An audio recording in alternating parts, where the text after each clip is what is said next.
Hi everyone, Nathan here with ATC Cooling and Heating in Kingsport, Tennessee. Today we're going to talk about Mitsubishi ductless mini split heat pumps and which model is best for you. I looked up Mitsubishi's extensive catalog and found no fewer than 8 residential models.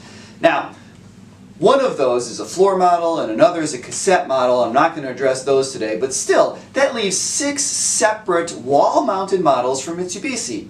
I should say, Mitsubishi is the premier ductless mini split manufacturer, and in my view, they make the very best equipment, full stop. So with all those models, how to choose the one that's best for you? Well, I'm going to go through and pick out the most important features and show you which models fit where. Let's start at the very top, and that is with the MSZ-FX series. And that model, it has all of the features. Everything from here will be a bit of a compromise. Less costly, but still a compromise. So first off, we should look at the efficiency. And the efficiency of the FX series is very, very impressive. It's up to 35 SEER for the smaller units, and still very excellent 23.5 SEER for the 24,000 BTU model. These ratings, well, they beat any conventional air conditioning model, and in fact, they even rival geothermal models. The heating mode efficiency is also excellent with HSPF ratings between 10.5 and 13.3 depending on the size. Again, that's really geothermal territory.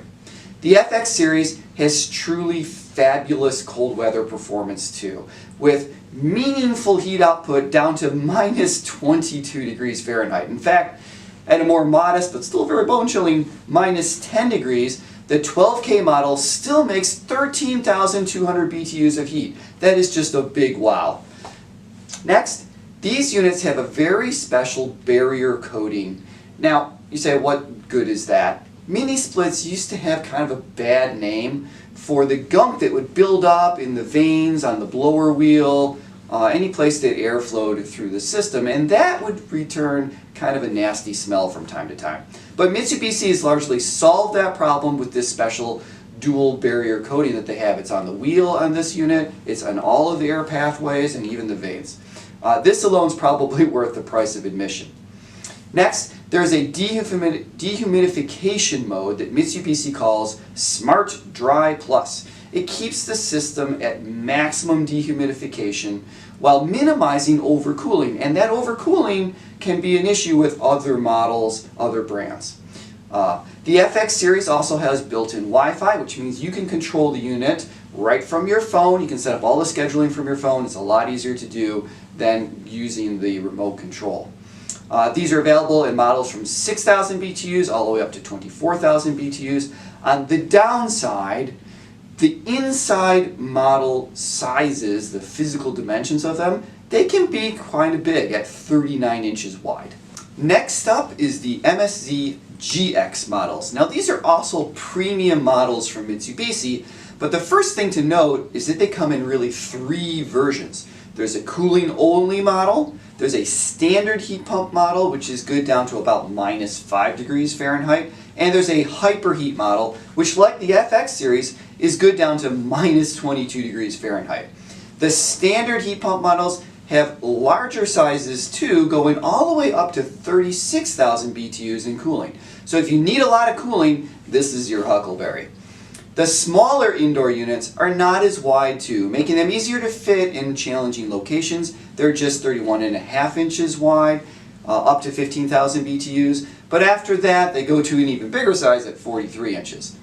Efficiency is still very, very good for the GX series at 21.5 SEER up to 28.4 SEER, and the HSPF is about 10. Again, no conventional system is going to rival these. The hyperheat models are excellent, but not quite up to the FX series output in cold weather. Depending on your climate, this may matter a great deal, but at minus 10 degrees Fahrenheit, for example, the 12,000 BTU GX a hyperheat model makes 8,160 BTUs of heat. Now that's versus the FX 13,000, so judge for yourself. The GX series also has a dual barrier coating that reduces the gunk buildup and the smell that you might get from a mini split. though the coverage isn't quite as full as the FX model, which means that it leaves out the vanes. The dehumidification mode for these units is still good, but not quite as good as the FX series. And also like the FX series, the GX is Wi-Fi capable, which means you can control it right from your phone, set up a schedule, do all of that. Alright, now let's look at the EX series. The EX series is Mitsubishi's so-called designer models, and they're available in gloss white, in silver, and a gloss black finish for those indoor models, which is a little different than every other model that Mitsubishi makes. All of the other models are available just in the plain white. So look at the pictures, decide for yourself, but keep in mind there's no getting around that these are big plastic boxes on your wall. Now, they only come in sizes from 9,000 to 18,000 BTUs. They have a 34-inch wide indoor model, so kind of in between the other units that are available. And they're available in either a standard heat pump or in a hyperheat model, just like the GX series are. Heating range for the hyperheat model is down to -13, so not quite as good as the GX and certainly not as good as the FX series on cold weather performance. The efficiency falls off a little bit too, owing most likely to the shape, the designer shape that they have, with efficiencies at 17.5 to 21.7 SEER and around 10.6 for heating efficiency, though still better than conventional units. The barrier coating is again limited. It's not on all of the surfaces, but it does have Wi-Fi capability, so again you can control everything right from your phone. Really quickly, let's address the JX series models. Now these are different because they will run on 115 volts power. Everything else takes 230 volts. So if your panel box is limited, you don't have the availability of a 220 line, this is what you would want to have. Now, they still have Wi-Fi capability, so you're all set there. There's still a dual barrier coating to prevent the gunk and smells, though this time it's only on the blower wheel itself. There's still a good dehumidification mode. Efficiency is about 20 SEER, which is still pretty good. Heating range is down to -5 degrees, so not quite the hyperheat models that the other ones do, but still very impressive performance. And they're only available in 9,000 and 12,000 BTU sizes. Nothing bigger, nothing smaller. Lastly, let's talk about the HX series units from Mitsubishi. Now these are the value models by Mitsubishi, but really they're as good as most brands' premium models, so still excellent choices. They have a good model range, starting at 9,000 BTUs and going all the way up to 24,000 BTUs. They have decent cold weather performance, but not the hyperheat mode that other Mitsubishi model ranges can have. They go down to about -5 degrees Fahrenheit. Efficiency is still pretty good at 20 SEER and 9.5 HSPF. They have a limited barrier coating, this time only on the blower wheel. There is no Wi-Fi connectivity. Now I keep hearing different news from Mitsubishi that they might add that at some point, but as best as I can tell right now, there is no Wi-Fi connectivity. The sizes of the indoor models are 33 to 36 inches wide, so pretty standard there.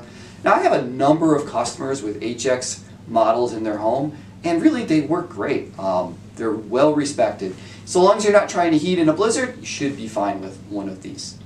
So in summary, with Mitsubishi, the nice thing is that you have options. From the more basic HX series all the way up to the very premium FX series. There's a model for really every application.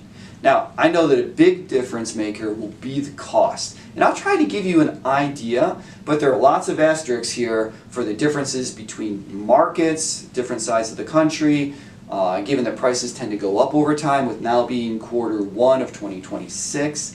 And really every contractor can be a little different too. For example, we tend to include extended warranties for most models, which does change the price a little bit. Still, this should give you an idea for an installed price for a Mitsubishi ductless unit.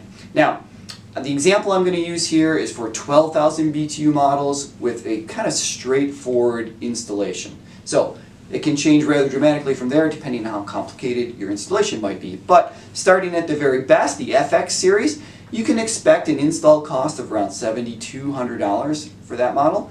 The GX premium model with hyperheat, think about $6,500 there, Without hyperheat, in other words, just the standard heat model for the GX series, think about $6,000. The EX with hyperheat, now again, this is the designer series with the different colors that you have as optional. That's $7,000 or so. The 115 volt models, the JX series, again at 12,000 BTUs, that expect about $5,200 there. And the HX model, the basic model, well, that's about $5,000. So from $5,000 to $7,200, that's kind of your range for a 12,000 BTU unit. If your budget allows, I always recommend the FX series. They're just fabulous. And if your climate allows, the standard heat GX model is kind of a nice sweet spot too. From there, if your application needs 115 volts, well, you really only have one option. And for the HX series, they're still very good units. Don't feel bad about picking one of those. If you have any questions about ductless mini split heat pumps or really anything HVAC, leave a comment here or connect with us on our website, which is atcservice.com. Thanks for watching.